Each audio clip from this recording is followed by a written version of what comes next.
Aalis ka pala? Matabang kong sambit. Yeah. Bumuntong hininga siya at naupo sa tabi ko. May landang kalampagitan namin dalawa.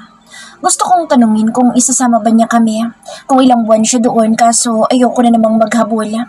This time, hindi ba siya na dapat ang bumawi? Ang kumilos?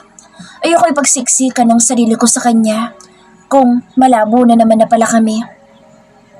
Siya napaayos ako ng upo.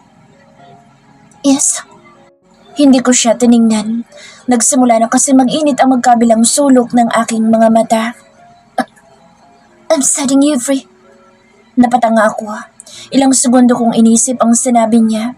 Nalalaka ang mga mata ko na tumingin sa kanya nang tuluyan kong ma-observe ang sinabi niya.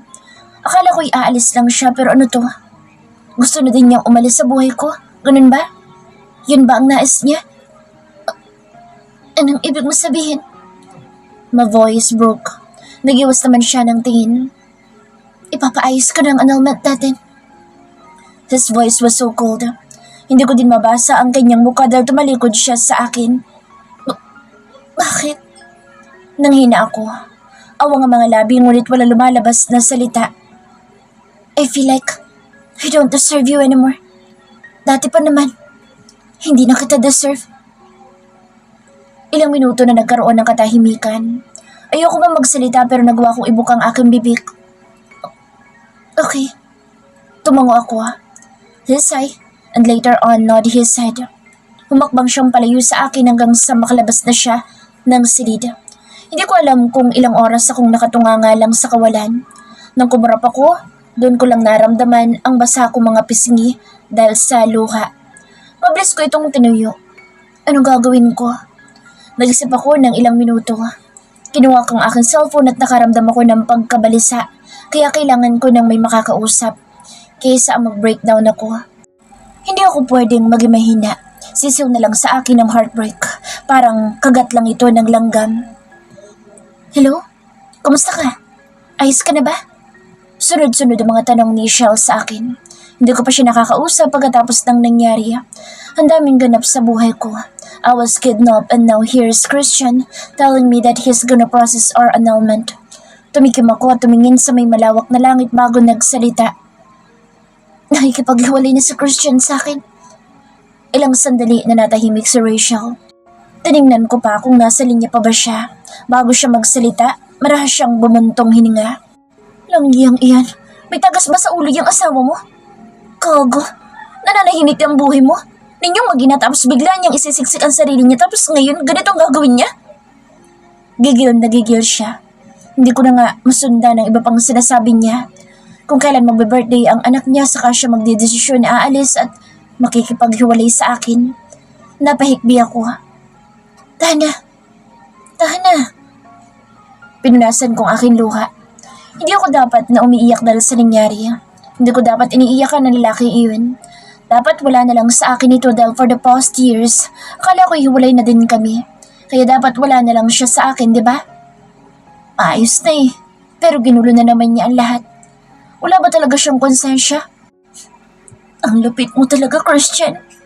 Ano bang kasalanan ko sa'yo? Bakit kailangan mo akong saktan ng paulit-ulit? Panay mura sa Shell sa kabilang linya. Umuwi na kay ni Heather. Kung nag-aalala ka dahil sa nangyari, kahit doon kina Almira ka na, muna tumuloy, pansamantala. Magdadagdag kami ng security dito. Sige. Umalis ka na agad dyan. Nakakainis. Madami pa siyang bilin kaso parang hangin lang ito na lumabas sa kabilang tenga ko. Wala ako sa sarili ko habang nakatitig sa malawak na langit. Iniisip kong aking anak. Masasaktan siya. Masasaktan na naman siya dahil sa kanyang ama. Tumawag din muna ako kay Almira. Gusto kong may mapagsabihan para hindi ako mag-iiyak dito. Ayoko makita nila kung gaano ako kanina. Gaya ni Shell, galit na galit din sa Almira. Sinapak mo sana ang ilong ng gago. Gigil namang sabi ni Almira mula sa kabilang linya. Kapag ako yan, kaya nga abutin niya sa akin. Umalis ka na. Dito na muna kayo ni Heather.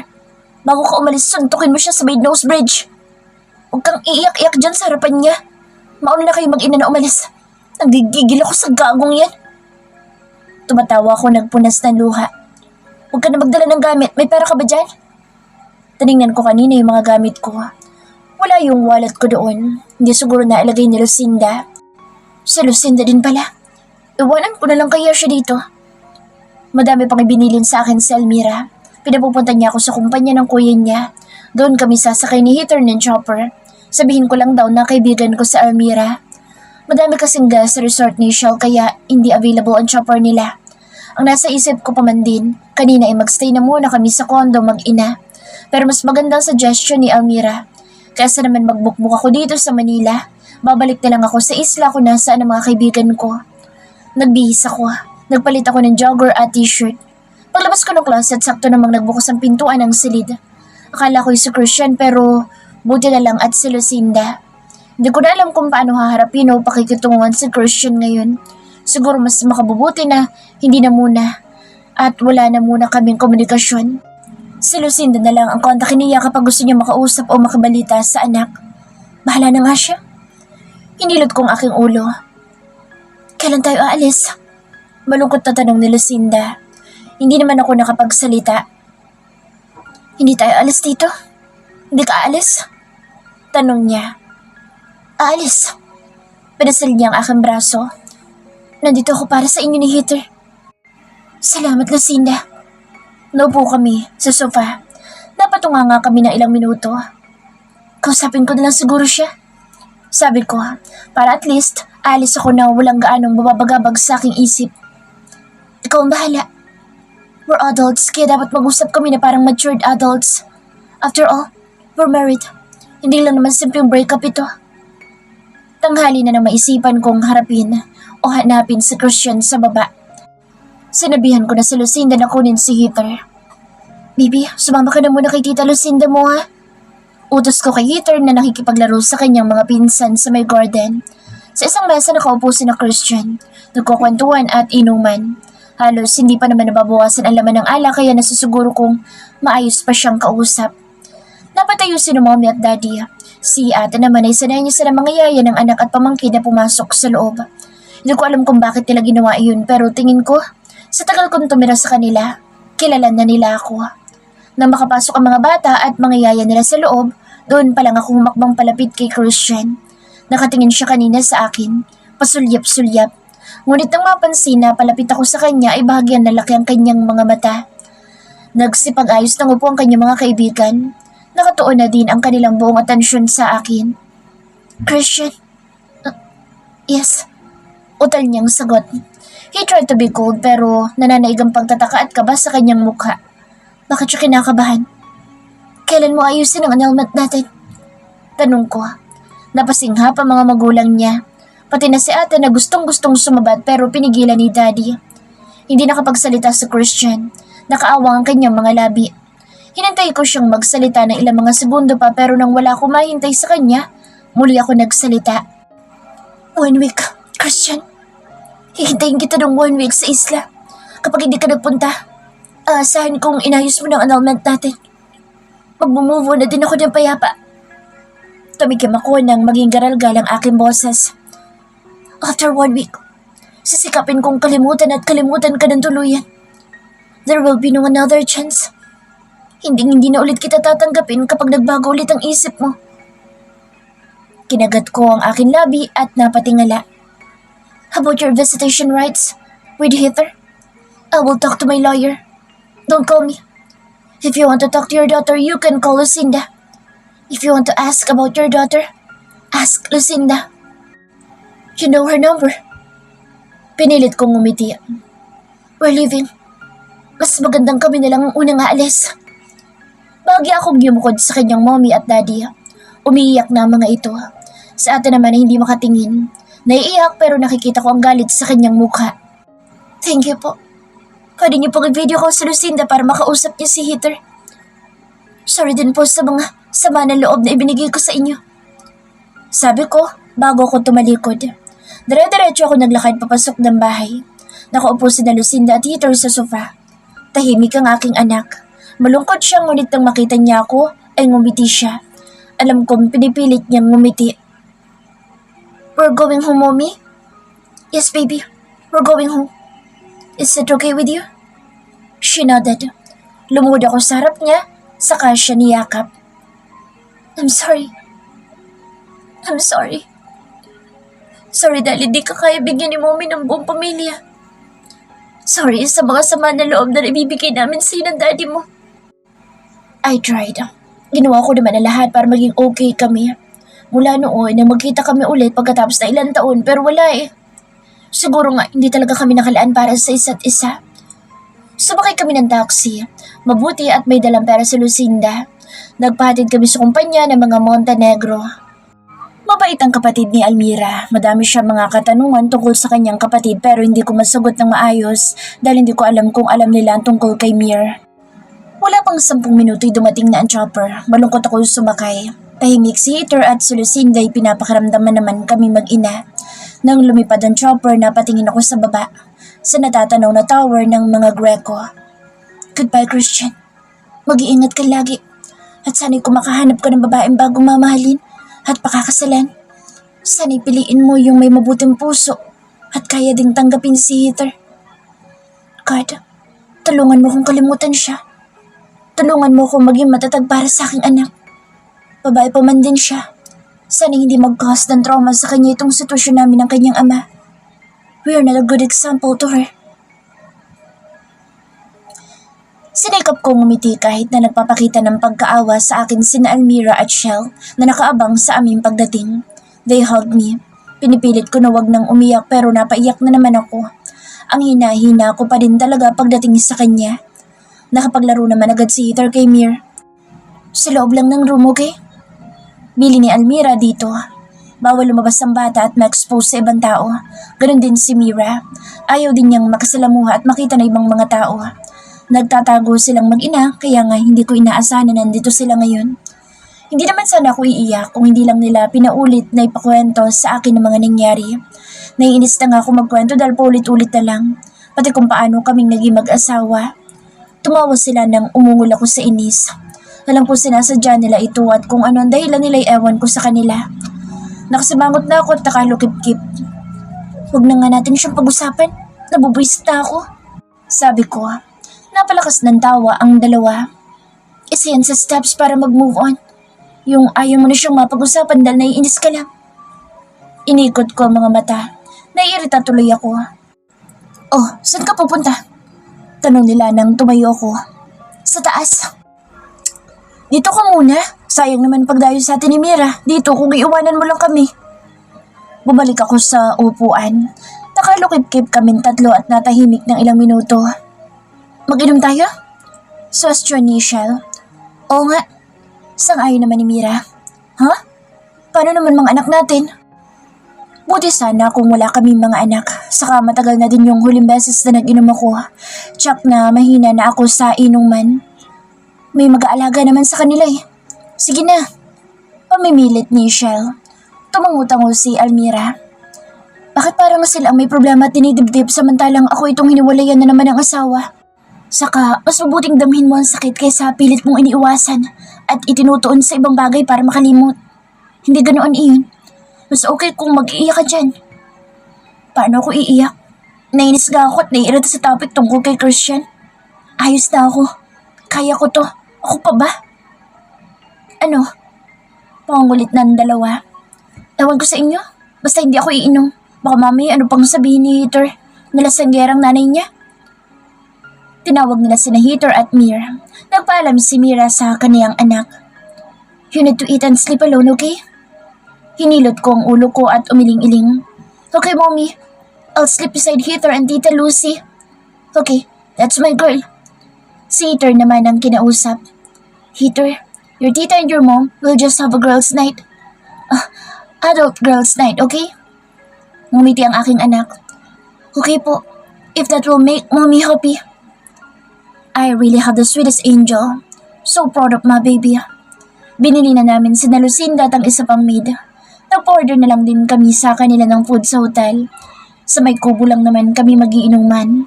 Baka doon na lang din kami matutulog kapag nalasing kami ng sobra. Kumuha kami ng mga alak, yelo, prutas at nagpaluto ng madaling iluto na pagkain mula sa fridge. Sinilip din muna namin ng mga bata sa kwarto bago kami nagtungo sa kubo. Tahimik pa kami ng umpisa pero nang makailang shots kami, Nagsimulang humugot, alamakata si Shell. Nagkatingin kami ni Almira. Alam namin na kaming dalawa ang may problema pero parang mas malalim pa ang hugot ni Shell. Itagay mo na lang yan. Binigyan ko siya ng alak kasi nakakairita na mga hugot niya. Hindi ako makapag-moment. Hindi ako makahugot dahil sinalunan niyang lahat. Pagsapit ng alas 8 ng gabi may mga tama na kami. Nagkakaraoke din kami pero bawal na ang malungkot na kantada, nag-iiyak si Shell. Uy, ayos ka lang? Nagtataka na kami sa inaasta mo. Natatawang sit ako sa kanya. Ayos lang. Hayaan niyo na lang ako. Masyado ko lang dinamdam ang pinagdadaanan yung dalawa. Nagdududa ko siyang tiningnan. Wala nga, kagi. Tanggi naman niya. Inagaw niya ang mic. Hindi na ako nakakanta kasi nadidistract ako sa inaasta niya. Kumanta siya ng Born This Way at nagsasayaw. Pang club ka pala eh. Bakit hindi natin itry yung club niyo ngayon? Sabi ni Almira. Pinandilatan ko sa Almira. Nagigilty nga ako na nagiinom dito tapos mag-aaya pa na mag-bar. Tsaka matao sa club. Lasing na nga ang babaeng ito. Oo nga. Mabilis na binitawan ni Shell ang mic. Tara, may mga damit ako sexy sa kwarto ko. Walang asawa niya kaya malakas ang loob na mag-aya. Nasa ibang bansa na naman ito. Well, lagi naman. Nandoon kasi karamihan mga negosyo nila kaya halos hindi mapirme ang lalaki dito sa bansa. Pati na din dito sa isla.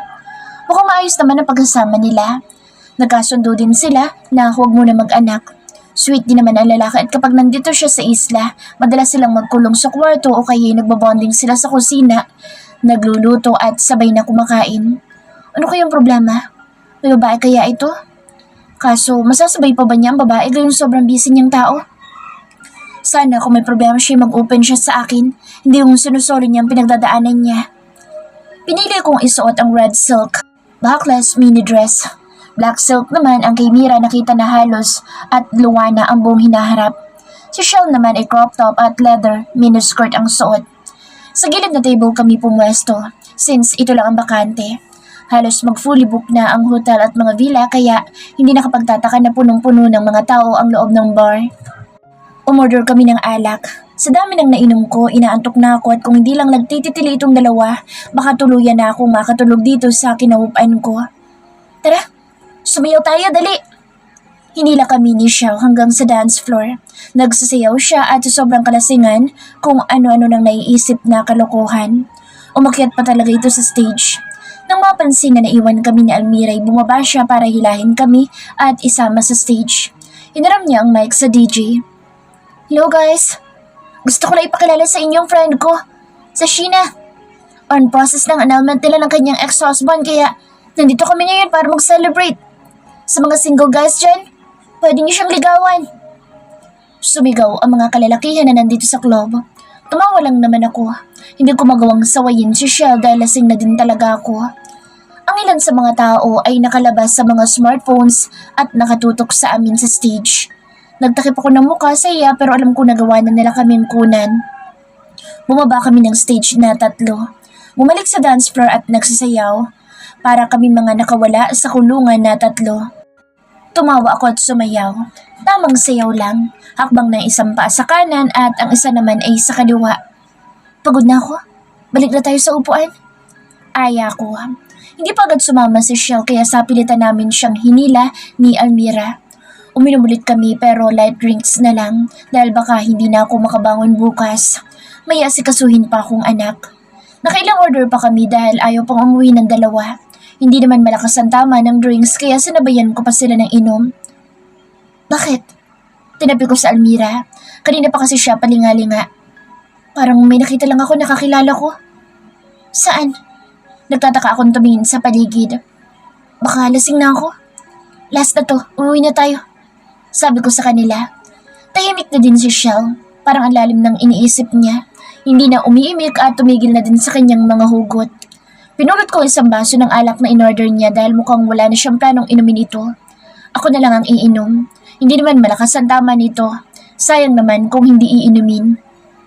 Nanlaki ang aking mga mata nang may umagaw sa basong hawak ko. Literal na nalaglag ang aking panga nang mapagsino kung sino ang lalaking nakatayo sa aking gilid.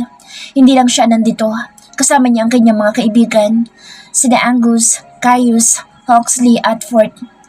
What the hell is he doing here? Why are they here? Mabilis na nakabawi sa Almira sa gulat. Seryoso na mukha ang isinukli niya sa lalaking pinagtataguan niya. Si Shell ay para namang nakakita ng multo habang nakatingin sa mga kaibigan ni Christian. Hindi ko alam kung sino kina Angus, Caius at Huxley. Inagaw ni Christian ang atensyon ko kaya napakurap ako. Anong ginagawa mo dito? Singhal ko sa kanya. Ano na naman ang trip niya at bigla siya nagpunta dito. Ngali-ngali ko siyang sapakin, kaso ayoko ipakita na bitter ako kahit pa gustong gusto kong magwala ng mga sandaling ito. Lasing ka na. Umuwi ka na. Sagot niya, sa halip. Malumanay ang boses. Akala may matyagang asawa na nanunundo ng asawang nagtatampo. Sumimangot naman ako. Hindi ako gumalaw sa kinaupan ko. Sino ba siya para sunduin ako? Ang kapal na mukha niya. Let's go. Aya niya pero nagmatigas ako. Tumingin ako sa ibang direksyon habang nakahalukip-kip. Nagtitimpi siyang tumingin sa akin. Bakit tila galit ito sa akin? Anong kasalanan ko? At anong ginagawa niya dito? Desay, muling naging malumanay ang kanyang mukha. Malamlam din ang mga mata na nakatingin sa akin. Pinagmamasdan ako. Bakit ka ba nandito? Tanong ko. Uminis ako dahil naiirita ako sa kanya. Ano sa tingin mo? Tanong niyang pabalik kaya inarapan ko siya. Mukha ba akong manghula? Lumayo-layo ka nga sa akin. Singhal ko. Let's go, Sheena. Ayoko. Umalis ka sa harapan ko, sabi. Ano ba kasing ginagawa mo dito? Naiinis kong sigaw sa kanya.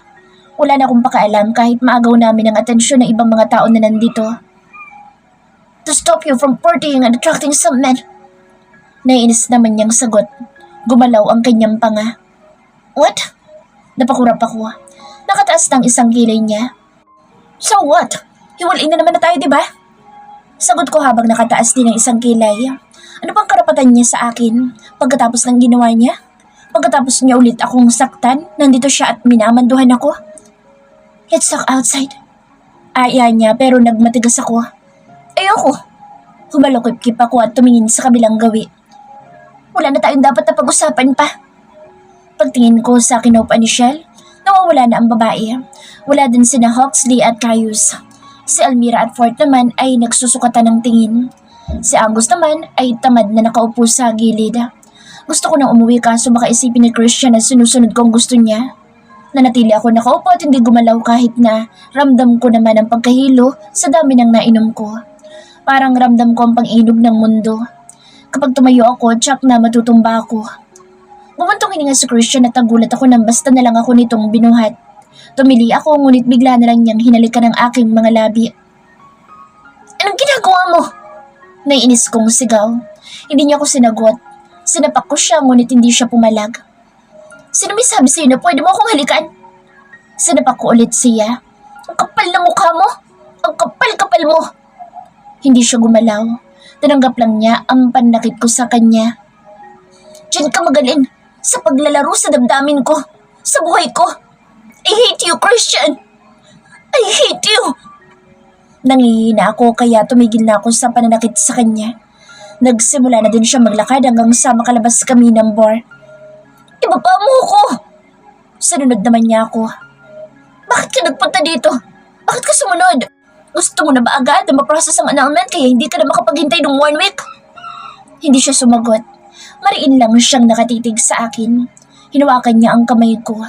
Inalalayan ako makalakad kaso tinatabi ko lang ito. Christian! Gigil kong hinampas ang kanyang likod nang buhatin na naman niya ako. Naglakad lang siya habang buhat ako. Papunta kami sa villa. O nga pala, 1 month ko pala dapat siyang magstay dito. Naalala ko ang nangyari kaya naiiyak na naman ako. Maghihiwalay na talaga kami. Kumapit ako na mabuti sa kanyang balikat. Bakit ka nga nagpunta dito? Sinundot ko ang kanyang dibdib gamit ang aking hintuturo. Are you here for a break-up sex? What? Ini siyang tumingin sa akin. Napatawa naman ako. Iiyak, tatawa. Mababaliw na yata ako. Payag ako sa break-up sex. Iwanan mo ko ng isa pang anak. Gusto ko ng 2 anak. Hindi na ako mag-asawa ulit. Igugugol ko na lang ang buong oras at pagmamahal ko sa kanila. Nakakapagod magmahal ng lalaki. Isang lalaki na nga lang minahal ko. Nagsisisi ka? Seryoso niyang tanong. Oo. Kaso, kung hindi dahil sa'yo wala si Heather, Napahikbi na ako. Ano bang mali sa akin, Christian? Ano bang kulang sa akin? Umiling siya. Akala ko ba mas mahal mo na ako? Akala ko hindi mo na mahal si Chloe pero dahil sa nangyari, dahil sa pagkamatay niya, iwalayan mo ako. Akala ko ako nang mahal mo eh. May pumatak na luha mula sa mga mata ni Christian. Nalabas niya ang susi ng kanyang villa. Ibaba mo na ako. Utos ko, ngunit hinigpitan lang niya ang pagkakahawak sa akin. Binaba niya ako sa kanyang kama. Matulog ka na. Utos niya. Bakit mo ako dinala dito kung patutulugan mo lang pala ako? Nairita man, magumuhit pa din ang munting ngiti sa kanyang mga labi. Ang kulit mong malasing. Reklamo niya. Kumuha siya ng bottled water at sinalina ng baso ng tubig. Binigay niya ito sa akin. Bukas na tayo mag-usap kapag hindi ka nalasing. Hindi naman ako lasing at hindi pa ako inaantok. Hirit ko pero ang toto'y umiikot na ang paningin ko. Inayos niya ang unan ko. Tumabi siya sa akin at kinulong sa kanyang mga bisig kahit na itinutulak ko siya. Nagpunta ka ba dito para magpaalam sa anak natin? No. Nagpunta ka para makita siya bago ka umalis ng bansa? No. Pumunta ka para magpaalam sa akin? Yes. Hinampas ko siya sa kanyang dibdib. Bakit ba paulit-ulit mo na lang ako sinasaktan, Christian? I'm sorry. Bukas na lang tayo mag-usap kapag hindi ka nalasing. Itinulak ko siya at pinilit na bumangon. Lumabas ako ng villa. Tumakbo ako nang habulin niya ako. Nagabulan kami sa may dalampasigan hanggang sa mapahinto ako nang makita ko ang isang puting tent na puno ng bulaklak at LED lights. Ano to? Lalagpasan ko na sana ito nang mabasa ko ang pangalan ko sa gilid. My name was formed there using stones and LED lights. Nilangon ko si Christian. Umiiyak na siya habang nakangiti sa akin. Magpapaalam ako sa'yo na pakakasalan kita ulit. Kailangan mo ba talaga ako saktan bago ka mag-propose? Tinignan ko siya. Kahit lasing ako, kahit paano may natitira pa namang katinuan, nahihilo lang. I'm sorry, Christian. Paulit-ulit mo na lang ako sinasaktan. I have to say no. Pagod na ako sa'yo. Iniwan ko siya. Hindi na din siya nagtangkang pigilan o habulin pa ako. Wala din naman siyang magagawa para baguhin ang desisyon ko. Pagkatapos ng ginawa niya sa akin, tingin niya tatanggapin ko ang proposal niya. Parang binigyan ko lang siya ulit ng entry pass upang saktan ako ng paulit-ulit. Mabuti nang malaman niya na hindi na ako ang asawa na marupok at kayang intindihin siya. Kahit pa nasasaktan na. I'm not that woman anymore. Naligo muna ako bago ko tinabihan si Heather sa kama. Pero dahil hindi ako makatulog kahit pa nakainom ako, bumangon din ako upang magtrabaho. Napapailing ako habang naiisip ang nangyari. Damn you, Christian. Wala ka ng ibang ginawa kung hindi ang paglaruan ng damdamin ko. Buti sanang wala tayong anak na nadadamay. Pati siya ginugulo mo ang isip. Nagising ako nang maramdaman ko na wala na si Heather sa akin tabi. Masakit man ang ulo ko'y pinilit kong bumangon para asikasuhin ang aking anak. Baka gutom na siya. It's already 8 in the morning. Nagilamos ako at nagtali ng buhok bago sumunod sa baba. Nagkatinginan kami ni Shell. Nakataas ang kilay nito sa akin. I wanted to ask her too many questions but it can wait. Nasa kusina sila ng asawa mo. Asawa? May asawa nga pala ako. Asawa na wala nang ibang ginawa kung hindi ang saktan ako. Sumilip ako sa kusina. Pinapakain na Christian ang kanyang anak. Eat ka na din, daddy ko. Umiya na, baby. Sabay na kaming kumain ng mommy mo. Love mo si mommy? Inosenteng tanong ng aming anak. Yes, baby. Tumatangong sagot naman ni Christian. Hindi ka na aalis? Tanong ulit ni Heather. Alam ko napapagod na din siya sa sitwasyon namin ng daddy niya. Umiling ito. Dito ka na din titira sa island? If I have to, I would. Sagot naman ng ama. Ngumuso ang bata pagkatapos ay nagpasubo ito sa ama. Bumalik na lang din ako sa sala kung saan nakatambay si Shell. Nakatunga nga siya doon. You okay? Tanong ko. Mukhang may problema talaga kasi siya. Yup. Humigop siya ng kape at pagkatapos ay muling tumunganga. Kilala mo sina Angus at Huxley? She sighed. Yeah. She shrugged. Paano? Mahabang kwento. Huwag mo nang alamin. Anong drama ng asawa mo? Ako nang napapagod sa relasyon ninyong dalawa. Aalis, babalik. Aalis, babalik. Nakakapagod? Sabi niya habang naiiling. Nag-propose siya. Sabi ko naman, pagak siyang natawa. I didn't accept it. Balungkot ako ngumiti. Ang dating parang nagiging option na lang niya ako. Sabi niya mahal niya ako pero bakit ganoon? Kasi nga magulong utok niya. Hindi kayo priority. Puro siya salita. Tingin niya sa'yo ay bagay na iiwanan at kapag babalik kayo nandyan pa din para pulutin niya. Shell was right. Kaya nga kahit mahal ko pa, hindi ko na magawang tanggapin. Pagod na ako. Emotionally and mentally. Nakaka-drain na ang nangyayari at pinaggagawa ni Christian. Pahirapan mo siya. Paghirapan ka niya. Burahin niya ang duda sa puso mo. Ang agang drama-drama. Nagtawanan kami. Sige na, akyat na muna ako at maliligo. Paalam niya at iniwanan na niya ako. Nanatili naman akong nakaupo habang nakatanaw sa labas.